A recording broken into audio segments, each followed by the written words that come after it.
Before I begin, I would like to start with a local land acknowledgement. Westminster College occupies and operates upon the ancestral and traditional lands of the Shoshone, Ute, and Goshute peoples. The area colonially referred to as the state of Utah includes the ancestral, traditional, and contemporary lands of the Shoshone, Ute, Goshute, Paiute, and Navajo Dene peoples. The specific tribes of this land include the Confederated Tribes of Goshute, the Paiute Indian Tribe of Utah, San Juan Southern Paiute Tribe, the Cedar Band of Paiute, the Shivwits Band of Paiute, the Northwestern Band of Shoshone Nation, the Skull Valley Band of Goshute, the Ute Indian Tribe, the White Mesa Ute and Mountain Ute Community, and the Navajo Nation. And with that, thank you for being here today. My name is Katie Valdez. I use she, her, hers pronouns. I am a McNair Scholar at Westminster College, and today I'll be talking about a research project I'm designing under the mentorship of Giancarlo Panagia called Journeys of Violence, Indigenous Guatemalan Women Migrants in the U.S. Nation-State. Just as an overview here, I'll be discussing my project as follows. Research question, introduction to issue, historical context, recent studies, theoretical framework, methodology, expected results, and discussion. Though many valuable contributions have been made in the study of Latin American Indigenous women's migration experiences, very few of these studies focus specifically on the various kinds of violence that Indigenous Guatemalan women migrants experience at the hands of the U.S. nation-state during their respective journeys. So, my research question is, how do intersections of privilege, for example, whiteness, masculinity, affluence, etc., expressed through the U.S. nation-state function to create dangerous and/or violent conditions for Indigenous Guatemalan women migrating to the U.S.? So, what I'm concerned with here is how the actions of the U.S. have created, directly or indirectly, the kinds of dangerous and violent conditions that Indigenous Guatemalan women must flee from, the conditions they face on their migration journeys, and the conditions they meet here in the U.S. once they've migrated. As an introduction to this issue, a world systems analysis reveals that the current world system of global capitalism has divided labor into core versus periphery, wherein core nations such as the U.S. exploit periphery nations like Guatemala. This unequal relationship has dire consequences for marginalized peoples within the periphery, sometimes leading such peoples to seek a better future in a core nation like the U.S. Indigenous scholar Shannon Speed reports that although Latinas make up less than 15% of Latin American migrants overall, as of 2015, Latinas are 2.67 times more likely to die crossing the desert and are more likely to suffer instances of sexual violence during their journeys than their male counterparts. Statistics for violence against Indigenous Latinas are disproportionately higher than for Latinas overall. In Guatemala, a nation with the third highest rate of femicide in the world, the official numbers are strangely low considering a woman is murdered every 17 hours there. Additionally, state records show that in 86% of reported cases of femicide, the woman's ethnic identity or native language went unrecorded. Given that Indigenous peoples make up 39% of the total population, much of this violence is bound to be inflicted upon Indigenous women. Based on these reports, Indigenous Guatemalan women migrants are a particularly vulnerable group whose stories deserve more attention. So, why am I focusing specifically on how the actions of the U.S. affect Indigenous Guatemalan women? Well, though it is not the only nation or system that has inflicted violence on Indigenous peoples in Guatemala, the U.S. has a long and ugly history of intervention in Guatemala that has created and continues to create disorder and unrest there. Combined with a much longer and ongoing history of Spanish settler colonialism, these more recent actions of the U.S. have had an especially devastating impact on Indigenous communities in Guatemala. In order to understand how Indigenous Guatemalan women are affected by these dynamics today, one must have an understanding of that history. Given the scope of this project, a complete history of imperialism and settler colonialism in Guatemala is not feasible. However, I'll give a brief summary here.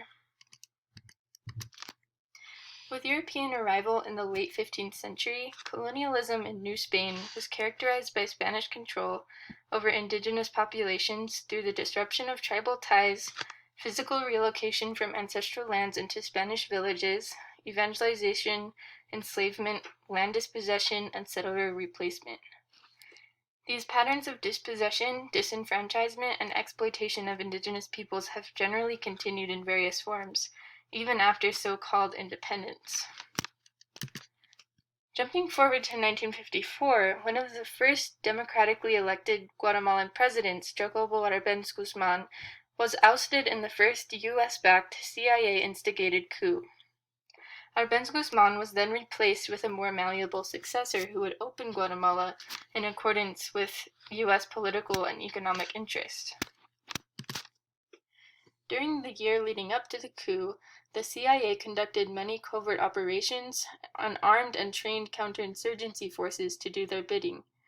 These very same counterinsurgency forces, armed and trained by the US, later conducted the US-sponsored 1960 to 1996 Guatemalan Civil War, known as La Violencia, which entailed the heinous and brutal genocide of roughly 200,000 people, 83% of whom were indigenous. The effects of this nearly 40-year period of turmoil and destruction are, of course, still being felt today. Moving forward to recent studies, in all stages of their migration journeys, before, during, and after, it is a common theme that indigenous Latinas face patriarchal violence. Patriarchal violence is multi-leveled, from systemic and institutionalized violence to interpersonal and internalized violence. For Central American women, migration can serve as a coping strategy for escaping violence and oppression. As touched on previously, many women face patriarchal violence pre-migration, ranging anywhere from domestic violence, marital rape, and/or sexual assault to femicide. Due to legacies of impunity left behind by La Violencia, such abuses are allowed to continue unhindered. Gang violence is another serious threat in the lives of Central American women, and is largely a result of U.S. intervention.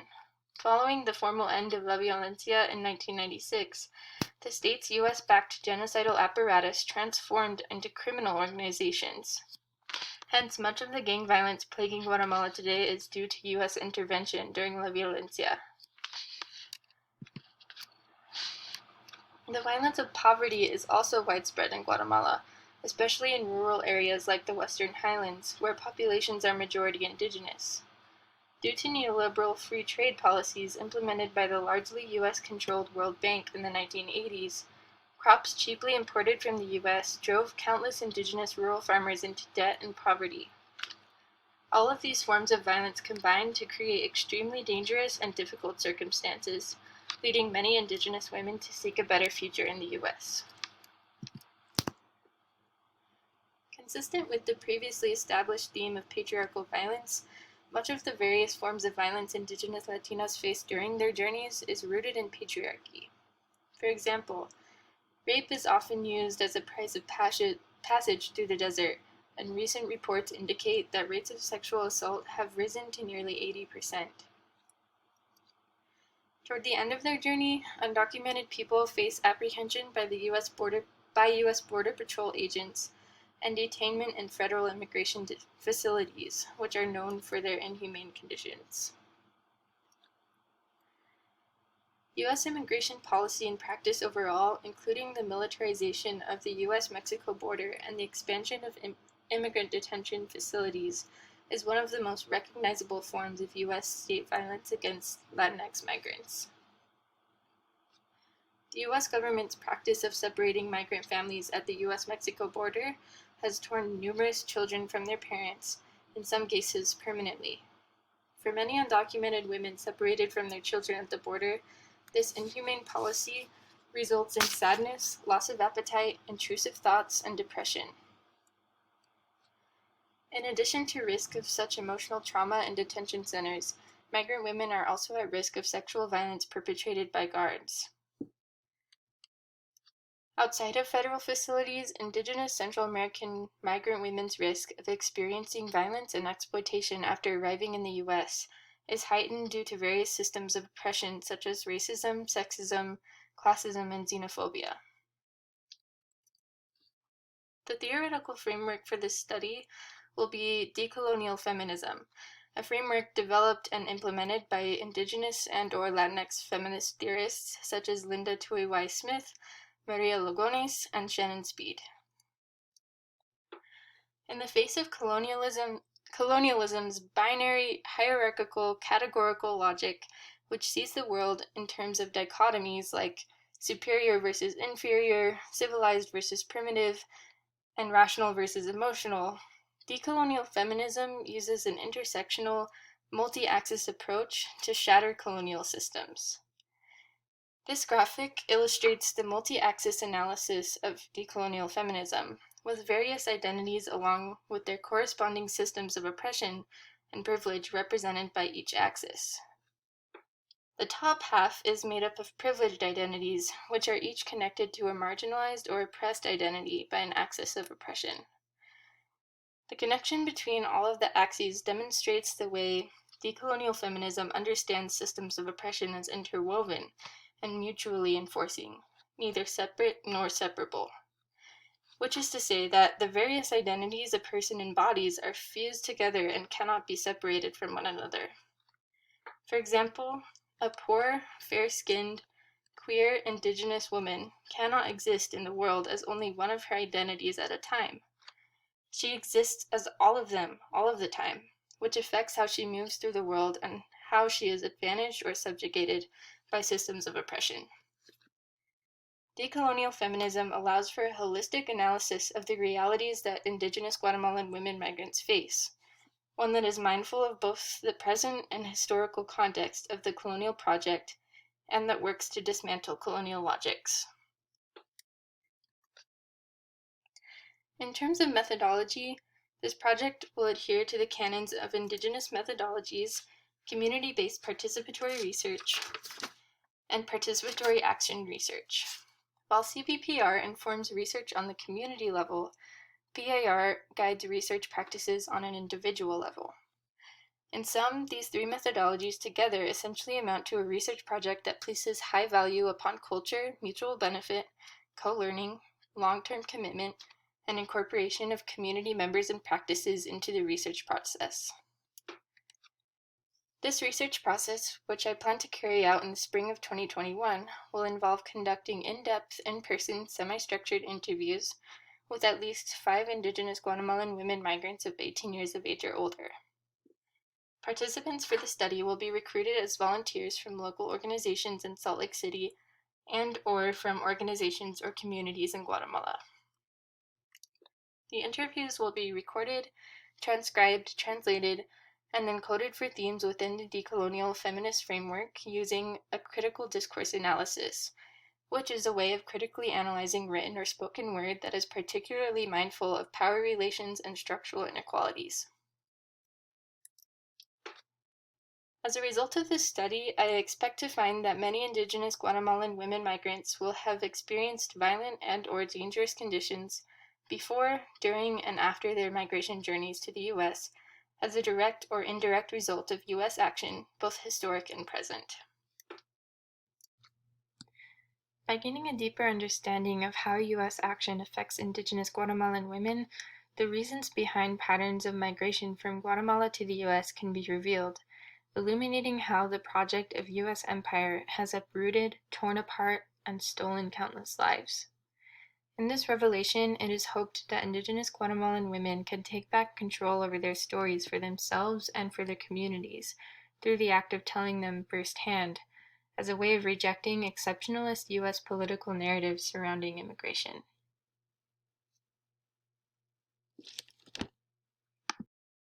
I sincerely appreciate that I've had the opportunity to present to you all, and I'm very thankful for your time and attention. I would like to thank my mentor, Giancarlo Panagia, for his help and support over the course of this project thus far, as well as my mentors and colleagues in the McNair program who have made this research possible. Thank you.